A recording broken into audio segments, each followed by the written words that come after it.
हम एक ऐसे दौर में जी रहे हैं जहां ऑनलाइन होना एग्जिस्ट करने जैसा, मौजूद होने जैसा है। लेकिन सवाल है कि जो ऑफलाइन है, क्या वो हमारे समाज का हिस्सा नहीं है? क्योंकि जब आप डिजिटल क्रांति की बात सुनते हैं, तब आपको ये सवाल पूछना चाहिए कि जो लोग डिजिटल नहीं हैं, उनके लिए इस क्रांति में क्या स्थान है?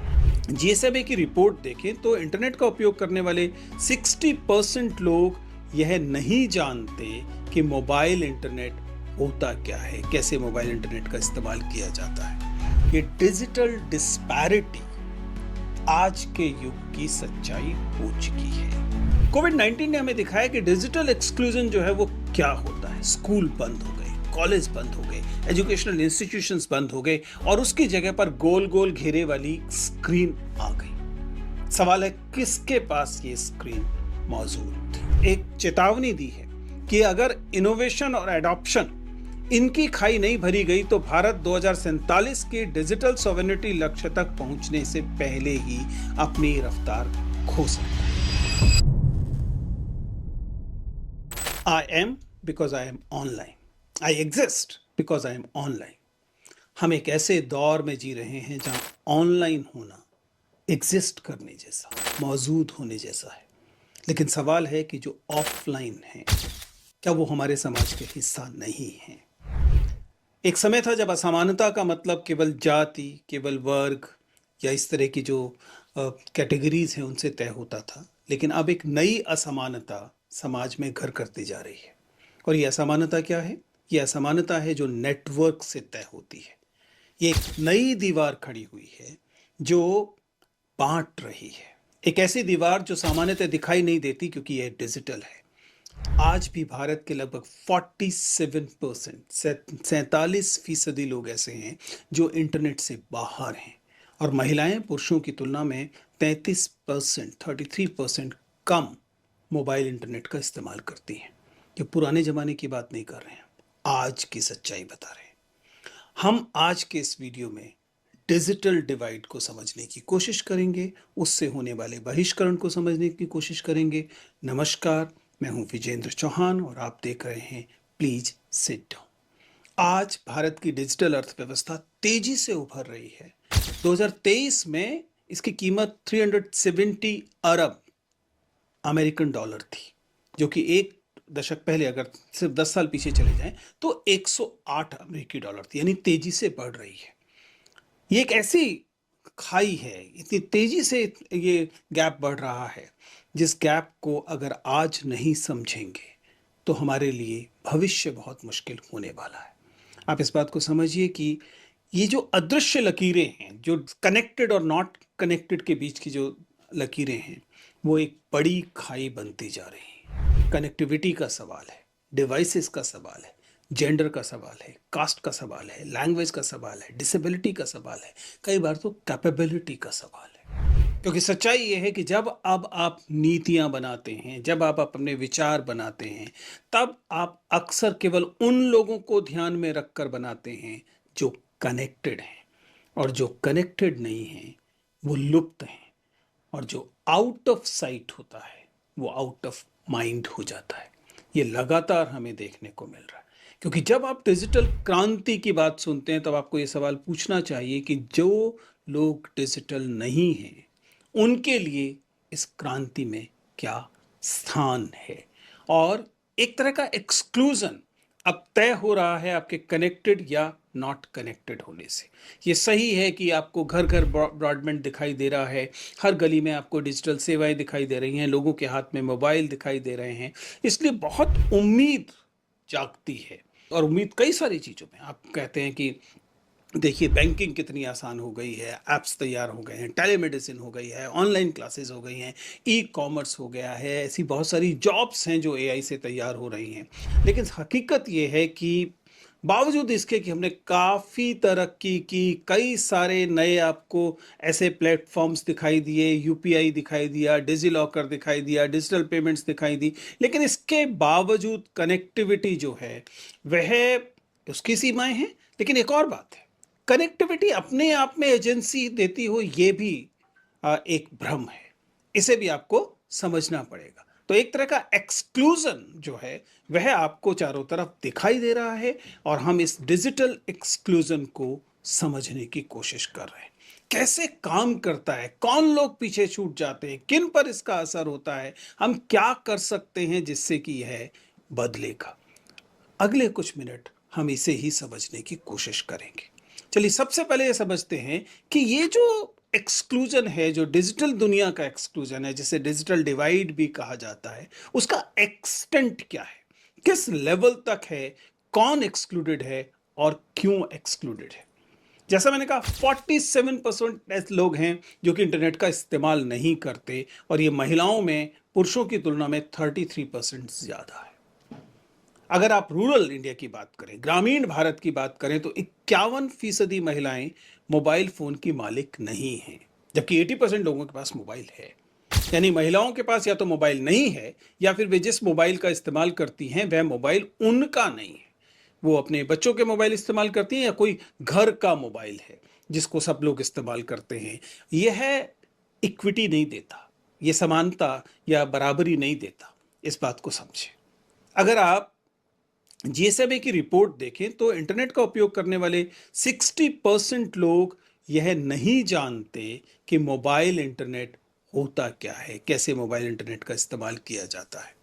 तो अब ध्यान रखिएगा, जब हम इंटरनेट की बात कर रहे हैं तो इंटरनेट अब वो बेसिक इंफ्रास्ट्रक्चर है, जैसे कि मान लीजिए रेलवे लाइन है, जैसे कि मान लीजिए सड़क है, जिसका फायदा आप तब तक नहीं उठा सकते जब तक कि आप वास्तव में आपके पास एक तो वह व्हीकल हो जो कि सड़क पर चले, आपके पास ईंधन खरीदने के पैसे हों और ड्राइविंग करने का हुनर हो। अगर ये तमाम शर्तें पूरी नहीं होती हैं तो फिर आपके लिए सड़क का होना या ना होना एक बराबर है। आपको सीधे उसका लाभ नहीं मिलेगा, आपको बरास्ता किसी और तरीके से उसका लाभ मिलेगा, अगर मिलेगा तो। हालांकि कुछ लोग का कहना है कि मोबाइल इंटरनेट बहुत सारी जगह पे पहुंचा है, स्मार्टफोन बढ़ा है, कई घरों में मोबाइल फोन है। ये यहाँ पर वह सवाल आता है जिसे मैंने अभी कहा था। अगर मान लीजिए आपके पास एक डिवाइस है भी, तो वह डिवाइस होना, आपके पास उसका मालिकाना हक होना अपने आप में आपको एक्सेस नहीं देता। आपके पास फ्रीडम नहीं है, आपके पास डेटा की लिमिटेशंस हैं, आपका जो इक्विपमेंट है, आपका जो डिवाइस है वह पुराना है। इस वजह से भी कई बार आपको यह एक्सक्लूजन या बहिष्करण सहना पड़ता है। और ध्यान रखिएगा, यह बहिष्करण छोटा बहिष्करण नहीं है। जब आप डिजिटल दुनिया है उससे बहिष्कृत होते हैं तो आप बहुत सारी चीजों से बहिष्कृत होते हैं। यहाँ पर एक और तर्क अक्सर दिया जाता है कि बाजार अपनी प्रॉब्लम्स को खुद सॉल्व कर लेता है। भाई इसी वजह से देखिए इंडिया में डिजिटल डिवाइसेस सस्ते होते जा रहे हैं, डाटा सस्ता होता जा रहा है। और ये बात सच है कि डाटा सस्ता हो रहा हो, लेकिन इसके बावजूद जब तक आपका वेल प्लान्ड पॉलिसी इंटरवेंशन नहीं होगा, ध्यान रखिएगा, वह वर्ग जो कि वंचित है वही बहिष्करण में सबसे ज्यादा वंचित होता जाता है। यह सामान्य सिद्धांत है। आप कुछ किसी भी चीज पर इसे लागू करके देख सकते हैं कि जब कोई नई चीज आती है, अगर उससे बहिष्करण हो रहा है, उससे किसी किस्म का एक्सक्लूजन हो रहा है, तो यह प्रभाव हमेशा डिफरेंशिएटेड होता है, सबके लिए बराबर नहीं होता है। जो लोग संपन्न हैं, जो लोग साधन संपन्न हैं, उन पर इसका प्रभाव कम पड़ता है, कई बार तो उन्हें फायदा हो रहा होता है। और वे लोग जो पहले से वंचित हैं उन पर इस तरीके की चीजों का प्रभाव ज्यादा नकारात्मक पड़ता है, उनका और ज्यादा वंचन होता है। इसके बाद इसे समझने की कोशिश करते हैं कि क्या किन वजहों से डिजिटल डिवाइड है, क्योंकि यह यूरोप की समस्या नहीं है, यह यूनाइटेड स्टेट्स की समस्या नहीं है, फिर भारत की ये इतनी बड़ी समस्या क्यों। पहली चीज ऑब्वियसली अफोर्डेबिलिटी का सवाल।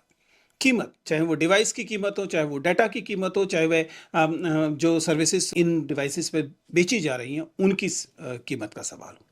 ये डिजिटल डिवाइड में सबसे महत्वपूर्ण चीज है कि सबके पास, जैसा कहते हैं ना, टावर नहीं है।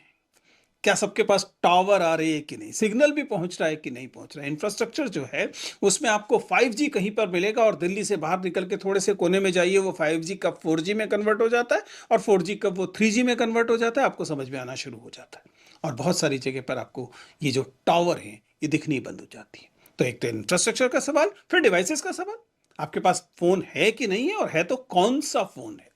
वह फ़ोन क्या आपको अतिरिक्त ताकत दे रहा है या आपका फ़ोन आप जो है आपको डिसअपॉइंटमेंट ही दे रहा है, फ्रस्ट्रेशन ही दे रहा है कि कभी कनेक्ट नहीं हो रहा, कभी उसकी मेमोरी खत्म हो जा रही है, कभी आपको समझ ही नहीं आ रहा कि ये इसके साथ परेशानी क्या है, इसमें डाटा दिखाई क्यों नहीं दे रहा, समझ ही नहीं आ रहा कि ये इसके साथ परेशानी क्या है, इसमें डाटा दिखाई क्यों नहीं दे रहा। और जैसा मैंने कहा, सवाल सिर्फ इतना नहीं है कि आपके पास डिवाइस है या नहीं है। ये डिवाइस अगर आप स्त्री हैं तो आपका नहीं है।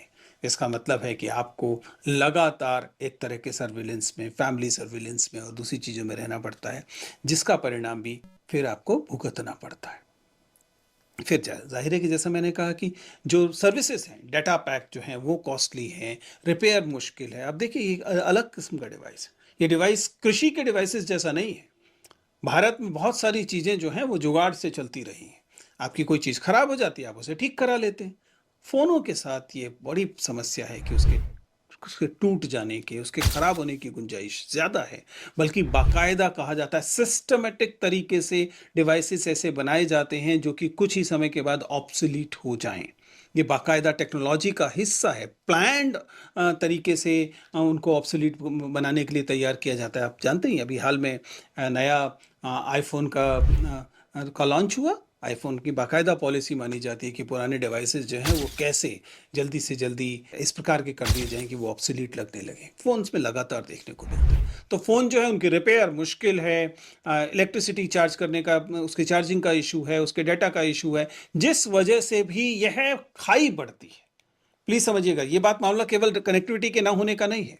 कुछ लोगों के पास, कुछ एक तबके के पास यह बहुत तेजी से बढ़ रहा होगा, दूसरे तबके के पास ये एक्सेस कम हो रहा होगा या उपलब्ध नहीं होगा। इस कारण उनके बीच का अंतराल लगातार बढ़ता जाएगा। अंतराल बढ़ने का मतलब है डिस्पैरिटी का बढ़ना। ये डिजिटल डिस्पैरिटी आज के युग की सच्चाई हो चुकी है। क्या हम इन डिवाइसेस को कुछ सस्ता कर सकते हैं? वेल, कर सकते हैं, लेकिन क्या किया जा रहा है? नहीं किया जा रहा है। डिस्ट्रीब्यूशन जो है वह उतना इंक्लूसिव नहीं है जितना होना चाहिए। आज इस किस्म की कोई सब्सिडी हमें आम तौर पर देखने को नहीं मिलती। ये सही है कि डाटा के प्राइसेस जो हैं वो या तो रुके हुए हैं या भारत में बाकी देशों की तुलना में सस्ते हैं, लेकिन अभी भी यह बहुत सारे लोगों की पहुंच से बाहर है। मैं अक्सर अपने कॉलेज में अपने विद्यार्थियों से, जब हम ऑनलाइन असाइनमेंट सबमिट करने को कहते हैं, तो जिस शिकायत को मैं सबसे ज़्यादा सुनता हूं वो ये है कि सर पैक खत्म हो गया था, सर चार्ज रिचार्ज नहीं था। और वास्तव में उन विद्यार्थियों के लिए ये 200-250 रुपये का रिचार्ज हर महीने का कराना एक बड़ी समस्या है। मैं एक सरकारी कॉलेज में पढ़ाता हूँ और बार बार हम इस बात को लगातार महसूस करते हैं। और मज़ेदार बात है, ये लड़कियों में लड़कों की तुलना में ज़्यादा परेशानी है। जेंडर और दूसरी सोशल डायमेंशंस जो हैं, उन्हें इन एक्सक्लूजन की ज़रूर समझना चाहिए। डिजिटल डिवाइड एक मोनोलिथिक डिवाइड नहीं है। डिजिटल डिवाइड अन्य सोशल कैटेगरीज से इंटरेक्ट करता है, जेंडर से करता है, कास्ट से करता है, कम्युनिटी से करता है, तमाम चीज़ों से, डिसेबिलिटी वाले मामले में करता है, तमाम चीज़ों से करता है। क्योंकि यह केवल आर्थिक असमानता नहीं है, डिजिटल डिवाइड यह लैंगिक असमानता का भी एक रूप है, ये कल्चरल सांस्कृतिक असमानता का भी एक रूप है, ये सोशल एक्सक्लूजन का भी एक रूप है। डिजिटल डिवाइड केवल चेहरा बदलकर वापस आई हुई विषमता ही है। महिलाओं को कम फ़ोन मिलता है, गरीबों के फ़ोन जो हैं वे इस डाटा का ज़्यादा इस्तेमाल नहीं कर पाते। बाकायदा शिकायत की गई है TRAI में, जिसके बाद इन तमाम फ़ोन कंपनियों को कहा गया है कि उन्हें ऐसे विकल्प देने होंगे जिन विकल्पों में वो ऐसा पैक दें जिस पैक में डिजिटल ना हो, जिसमें इंटरनेट ना हो, केवल फ़ोन की कनेक्टिविटी हो। क्योंकि बहुत सारे लोगों के पास अभी भी फीचर फ़ोन है, वो उसी फीचर फ़ोन से, और उनको मजबूरन बात है कि उनको डाटा खरीदना पड़ता है बावजूद इसके कि वो डाटा का इस्तेमाल नहीं करते। क्योंकि फ़ोन कंपनियां ऐसे पैक दे ही नहीं रही हैं जिसमें आप केवल वॉइस कॉल करेंगे। आपको वॉइस कॉल के साथ कुछ डाटा खरीदना पड़ रहा है। एक तरह से ये है गरीब अमीरों द्वारा या मध्य वर्ग द्वारा खरीदे गए डाटा को समझिए कि सब्सिडाइज कर रहे हैं। वो उन्हें खरीद कर दे रहे, गरीब लोग खरीद रहे हैं, मध्य वर्गीय लोग इस्तेमाल कर रहे हैं। क्योंकि ये जो डाटा है उसकी कीमत जब आप ले रहे हैं उसमें वो कीमत भी शामिल है जो उस व्यक्ति ने पे की जो उस डाटा का इस्तेमाल नहीं कर रहा। ये डिजिटल डिवाइड का एक विचित्र फेस है, चेहरा है, जिसकी तरफ हम लोग ध्यान नहीं देते हैं। फिर अगर आप स्मार्टफोन की जो ओनरशिप है, ऑटोनॉमी है, उसका अध्ययन करें तो आप पाएंगे कि उसकी एक जेंडरिंग हो रखी है। महिलाओं और पुरुषों के पास, जैसे मैंने कहा, उनके प्राइवेसी के इश्यूज रहते हैं, उनको प्राइवेसी नहीं दी जाती, इस कारण उनको फ़ोन जो है पूरी तरह से उन्हें नहीं दिया जाता। बहुत बार हमारे विद्यार्थी, हम लोग जब मेन गेट से घुस रहे होते हैं तो हमें ऐसी लड़कियां दिखाई देती हैं जो किसी कोने में बैठी होती हैं, अपने फ़ोन का सिम बदल रही होती हैं, जिसका मतलब ये है कि वो जिस सिम के साथ घर में होती हैं, उन्हें पता है कि उस सिम पर उनका अधिकार नहीं है, और उनको प्राइवेसी अगर चाहिए तो उनको एक अलग सिम लेना पड़ता है, फिर से दोहरी कीमत देनी पड़ती है। इसे समझने की कोशिश कीजिएगा। अगर अतीत में जाएं तो हमें कुछ उदाहरण मिलते हैं। देखिए कि हाल में जब कोविड 19 से पूरी दुनिया गुजरी, तो शिक्षा पर इसका क्या प्रभाव पड़ा, यह डिजिटल एक्सक्लूजन जो है वह क्या असर डालता है, उसके लिए एक शानदार केस स्टडी। चलिए एक केस स्टडी से इसे समझने की कोशिश करते हैं। कोविड 19 ने पूरी दुनिया को एक तरह का सदमा दिया। एक शिक्षक होने के नाते शिक्षा की जो दुनिया थी, उस पर जो असर हुआ उसके बारे में बात करते हैं। कोविड 19 ने हमें दिखाया कि डिजिटल एक्सक्लूजन जो है वो क्या होता है। स्कूल बंद हो गए, कॉलेज बंद हो गए, एजुकेशनल इंस्टीट्यूशंस बंद हो गए, और उसकी जगह पर गोल गोल घेरे वाली स्क्रीन आ गई। सवाल है, किसके पास ये स्क्रीन मौजूद थी? किन लोगों के पास वे स्मार्टफोन थे परिवार में, जिससे कि वो क्लासेस कर पा रहे थे? अगर वो क्लासेस कर पा रहे थे तो उनकी लर्निंग कैसी थी? टीम लीज के सर्वे के अनुसार 85% इंडियन स्टूडेंट्स को कोविड के दौरान लर्निंग लॉस हुआ, उनके सीखने का नुकसान हुआ। औसतन 40 to 60% न जो लर्निंग थी उसका नुकसान हुआ। लोगों के पास फोन नहीं थे, लैपटॉप नहीं थे, या कनेक्टिविटी नहीं थी। और अगर शिक्षा तक पहुंच और ऑनलाइन क्लासेस की बात करें तो एक स्टडी है जो कि tracking digital divide in education analytical exposition, ये बताती है कि इसमें हालांकि टेक्नोलॉजिकली ऑनलाइन क्लासेस पॉसिबल थी, लेकिन वंचित वर्ग के स्टूडेंट्स के पास वह अवसर नहीं थे, क्योंकि उनके पास उपकरण नहीं थे, कनेक्टिविटी नहीं थी, या दूसरी परेशानी थी। हम लोगों ने लगातार ऐसी क्लासेस ली जिसमें विद्यार्थियों को लगातार इस बात की परेशानी थी कि उन्हें कनेक्टिविटी नहीं है, उन्हें बाहर आकर क्लास करनी पड़ रही है, फोन नहीं है, या दूसरी परेशानियां हैं। इन सब के अलावा अगर हम यह समझने की कोशिश करें कि जो इंस्टीट्यूशनल एजुकेशन थी, जो फिजिक्स, केमिस्ट्री, बायोलॉजी जैसे सब्जेक्ट्स थे जिनमें कि आपको इंस्टीट्यूशन में बेटर लर्निंग होती है, वहाँ पर आपने देखा कि कोविड 19 के समय में ये प्रभाव देखने को मिला कि मसलन फिजिक्स टीचिंग की पर एक स्टडी ये बताती है कि वे विषय जिनमें लैब्स की ज़रूरत थी, उनमें एजुकेशन पूरी तरीके से डिसरप्ट हो गई। टीचर्स उसे लगभग छुट्टी की तरह पढ़ा रहे थे कि चलिए एक काम है, खत्म हो जाएगा। विद्यार्थी उसे एक छुट्टी की तरह देख रहे थे, वे नहीं सीख पा रहे थे। सीखने का नुकसान लगातार डिजिटल डिवाइड की वजह से बढ़ा है। इसलिए जब आप एक घोषणाएं करते हैं, ऐसी नीतियां बनाते हैं, आपको एनईपी में ऐसी नीतियां दिखाई देंगी, न्यू एजुकेशन पॉलिसी में, जिसमें कहा गया कि सीखने का कुछ हिस्सा अब ऑफलाइन से हटाकर ऑनलाइन कर दिया जाए। बाकायदा अगर आप यूजीसी जो यूनिवर्सिटी ग्रांट्स कमीशन है, उसका पॉलिसी इंटरवेंशन देखें तो उनकी यह नीति है कि जो ग्रेजुएशन और पोस्ट ग्रेजुएशन, खासतौर से ग्रेजुएशन में जो सामग्री पढ़ाई जा रही है, उसकी 40% सामग्री को ऑनलाइन शिफ्ट कर दिया जाए। उन्हें स्वयं जैसे पोर्टल्स या ई लर्निंग पोर्टल्स और एलएमएस के थ्रू दिया जाए। उनकी क्लासरूम टीचिंग की जरूरत नहीं है। जो 40% का लॉस है एक्चुअल क्लासरूम टीचिंग का, इसे जब आप ऑनलाइन लेके जाते हैं तो इसकी इफेक्टिवनेस कम हो जाती है, या बहुत सारे लोग डिजिटल डिवाइड के कारण इससे वंचित हो जाते हैं।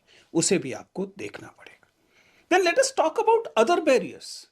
There are many other barriers. For example, the language, the disability का क्वेश्चन, accessibility का सवाल। क्या इनका ऐसा तो नहीं कि इनको नजरअंदाज किया गया है, इनकी तरफ देखा ही नहीं गया? लैंग्वेज बैरियर को समझिए।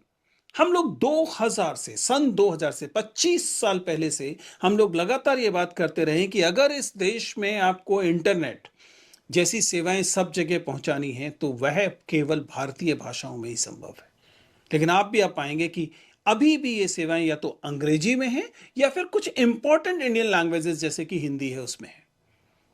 अगर आप भारत की छोटी-छोटी भाषाओं की बात करें, आप गोंडी की बात करें, आप भीली की बात करें, आप मिज़ो की बात करें, आप बोडो की बात करें, आप तुलु की बात करें, आप अन्य बहुत सारी भारतीय भाषाओं की बात करें, उनमें यह सामग्री उपलब्ध नहीं है, इंटरनेट उसमें अवेलेबल ही नहीं है। इंटरनेट पर अगर आप उन्हें सर्च करने की कोशिश करें, आपको शायद ही कुछ दिखाई देगा। एआई में आप सर्च करने की कोशिश करें, शायद ही कुछ दिखाई देगा। मतलब क्या है? ये कौन-सा समाज इन भाषाओं को बोलता है? क्या इन भाषाओं को महानगरीय समाज बोलता है? नहीं। क्या उच्च मध्यवर्गीय समाज बोलता है? नहीं। ये सब वे लोग हैं जो कि आदिवासी हैं, ग्रामीण हैं, जिनकी पहली लैंग्वेज ये है।